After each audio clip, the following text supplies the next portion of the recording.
Florida State receiver Keon Coleman fell all the way to the Bills on day 2 of the NFL draft, and he's going to be the most impactful player of anyone taken after the first round. Oh, we good. Oh, my bad. Hold up. Y'all can hear me? This on or this off? All right, bro. I'm just making sure I hope we ain't trying to set me up. You asked for it and we delivered. It's Fan Friday, and you, the fans, chose today's topic for Point of View. Don't forget to leave a comment down below and let me know which round 2 pick you think will make the greatest impact. It's not exactly groundbreaking to say the first pick of the second round will be the most impactful, but we know it's nearly never the case. You wouldn't say that Joey Porter Jr. is more impactful than Breece Hall, or Logan Hall's impact is greater than Brian Branch. But I'm not picking based on history. This is based on the player himself, and Coleman is a stud. The 6'4" receiver began his college career at Michigan State and broke out in his second season when he racked up nearly 800 receiving yards and 7 scores.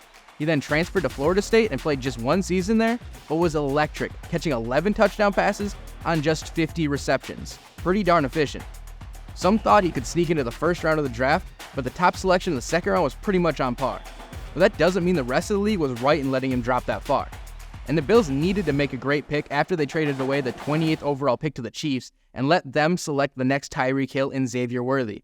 The clowning was pretty solid from Thursday night until they drafted Coleman, and he immediately ingratiated himself with the fan base with this viral press conference moment. Check it out. Got your coat from here? Stop, man. You forgot I went to school in Michigan for 2 years? Guess where I got this from, though? I'm saying you got to guess. You going to be wrong, though, but guess. Tell me this up. Nah. Macy's. What you mean? They be on sale on the rack. All the colors. Look, $79, $89. Nice little deal. You get the trench coat for like $100. Nice little. I'll take you there personally. I might go get some more colors. I need a blue one and another red one. That's a great start to what will hopefully be a long tenure in Buffalo. But he's obviously much more than just a funny personality. He's a great fit for what the Bills do and will be better this season than Gabe Davis would have been had he stayed. But before we get into that, here are the results of this week's poll question. Thanks to everyone who participated, and look out for another question next week. Back to the Davis comparison. He was an elite contested catch receiver last season, and Coleman is right there with him in that category. Take a look at this play against Clemson in overtime. There's nothing fancy about it. He just gets outside leverage, and in his one-on-one matchup, and slowly drifts toward the sideline to beat the defensive back for the ball. Coleman did this kind of stuff all season and completely overmatched the secondary. Josh Allen is going to love throwing deep balls to him as it's one of his favorite plays, but Allen's deep ball rate has dropped each season since he was drafted in 2018 as teams have caught on to his preferences. As a result, the Bills have called a lot more screen passes and short routes. In 2023, Allen threw 50 more passes within 10 yards of the line of scrimmage than he did in 2022. Well, lucky for Buffalo, Coleman's got a lot of experience there too. And he's always a threat to turn a short gain into a monster play. Here against LSU, Coleman catches the slant about 8 yards downfield and turns it into a 40-yard score by making 2 defenders miss. Didn't even break a sweat. And if you're still not convinced, the kid is an athletic freak who's going to be must-watch every Sunday.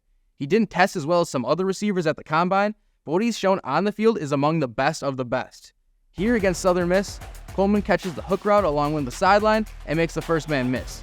He sizes up the next DB and hurdles clear over the defender while keeping momentum to get inside the 10. Putting that type of athleticism with Josh Allen means that at the very least he'll be Gabe Davis, if not up to the standard of Stefon Diggs. And it seems like Coleman and Allen have already hit it off based on what Coleman said in his post-draft interview. Oh, yeah. He texted me, the day of. Was like, you the guy I wanted. I watched a lot of receivers and, I won't play with you. And I'm like, I've been saying the same thing. I want to go play with the guy that was number 17 and, be a great quarterback. I think he's one of the best in the league right now. And I would love to be catching passes from him. I'm ready for that. So while he was the 8th receiver off the board, he's not going to perform like it.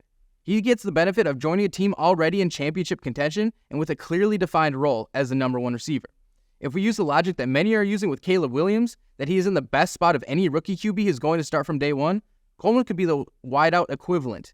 And that's why he's my pick to be the most impactful player taken in round 2. And we're not new to the Keon Coleman hype train. For more on how we always knew he'd be a star in the league, check out our recent point of view. Enjoy the weekend, and we hope to find you here again next week.